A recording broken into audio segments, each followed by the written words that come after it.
السلام علیکم دوستو، حضرت صالح علیہ السلام نے بھی ہود علیہ السلام کی طرح اپنی قوم کو نصیحت کی، لیکن انہوں نے بھی اسی طرح کفر کیا جس طرح قوم عاد نے کیا۔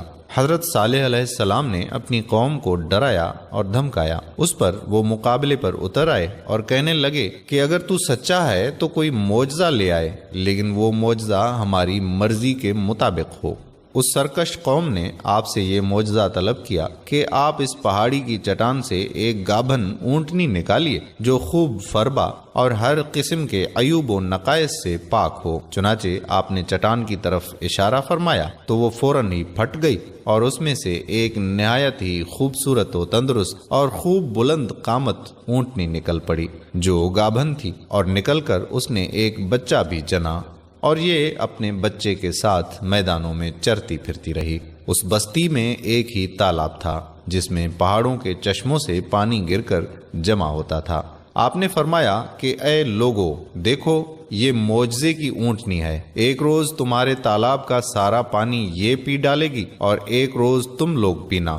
پھر آپ نے قوم سمود کے سامنے یہ تقریر فرمائی کہ اے میری قوم، اللہ کو پوجو، اس کے سوا کوئی معبود نہیں، بے شک تمہارے پاس تمہارے رب کی طرف سے روشن دلیل آئی، یہ اللہ کا ناقہ ہے، تمہارے لیے نشانی، تو اسے چھوڑ دو کہ اللہ کی زمین میں کھائے، اور اسے برائی سے ہاتھ نہ لگاؤ کہ تمہیں دردناک عذاب آئے گا۔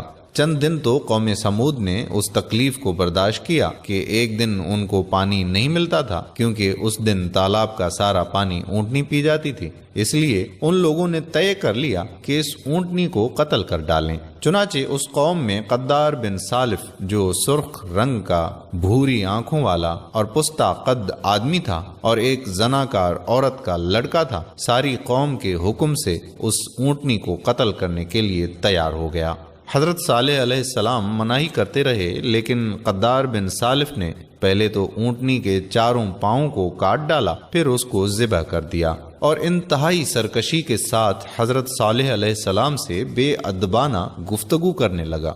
چنانچہ خداوند قدوس کا ارشاد ہے کہ پس ناقہ کی کوچیں کاٹ دیں اور اپنے رب کے حکم سے سرکشی کی، اور بولے اے صالح، ہم پر لے آؤ جس کا تم وعدہ دے رہے ہو اگر تم رسول ہو۔ اس پر صالح علیہ السلام نے کہا کہ اچھا، تم اب 3 دن تک اپنے گھروں میں رہ سہ لو، اس کے بعد تم ہلاک کر دیے جاؤ گے۔ وہ لوگ ڈرنے کے بجائے صالح علیہ السلام کو دھمکیاں دینے لگے، اگر تو سچا ہے تو لے آ عذاب ہم پر۔ اس کے بعد وہ مشورہ کرنے لگے کہ آج رات صالح علیہ السلام کو بھی مار ڈالو۔ انہوں نے آپس میں قسمیں کھا کھا کر یہ عہد کیا کہ آج ہی صالح علیہ السلام اور اس کے گھر والوں پر چھاپا ماریں گے، اور اس کے وارثوں سے کہہ دیں گے کہ ہم اس کی ہلاکت کے وقت موجود نہیں تھے اور ہم بالکل سچے ہیں۔ اب یہ لوگ صالح علیہ السلام کے گھر کی طرف چلے۔ ان کا گھر پہاڑ کی چوٹی پر تھا۔ جب وہ لوگ پہاڑ پر چڑھ رہے تھے تب زمین نے ہچکولے کھانے شروع کر دیے۔ ایک چٹان اوپر سے آئی اور ان تمام کو پیس کر رکھ دیا۔ ان 9 لوگوں کی ہلاکت کے ساتھ ہی اللہ کے عذاب کی شروعات ہو چکی تھی۔ چنانچہ صالح علیہ السلام نے اپنے ساتھیوں سمیت اس بستی کو چھوڑ دیا۔ صبح ہوئی تو لوگوں نے عجیب منظر دیکھا کہ قوم سمود کے تمام لوگوں کے چہرے زرد تھے۔ وہ سب رونے لگے کیونکہ عذاب کے آثار نمودار شروع ہو چکے تھے۔ دوسرے دن تمام کے چہرے سرخ اور تیسرے دن سیاہ ہو چکے تھے۔ یہ منظر دیکھ کر سب چیخ کر پکارنے لگے اور اپنی قبریں کھودنے لگے۔ اب انہیں یقین تھا کہ عذاب کا وعدہ برحق تھا۔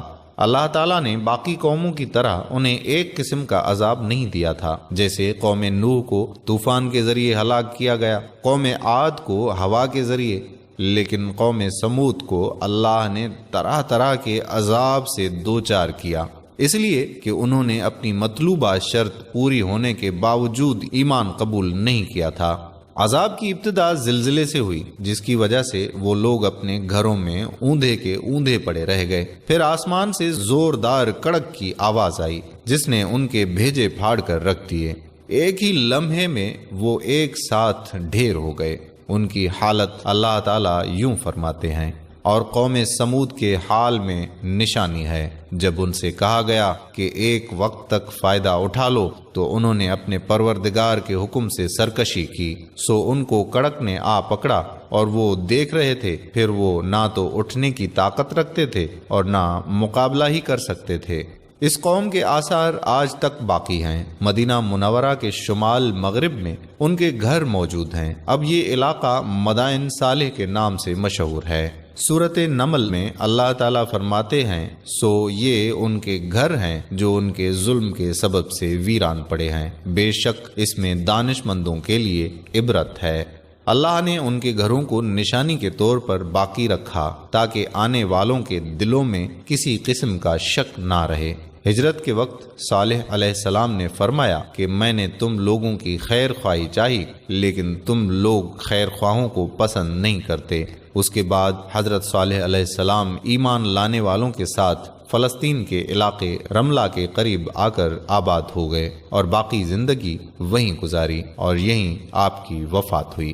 دوستو، امید کرتے ہیں کہ ہماری آج کی ویڈیو آپ کو ضرور پسند آئی ہوگی۔ پسندیدگی کا بہترین اظہار یہ ہے کہ ویڈیو کو لائک کریں، شیئر کریں اور اپنے دوستوں احباب کے ساتھ بھی شیئر کر دیں۔ جزاک اللہ خیر۔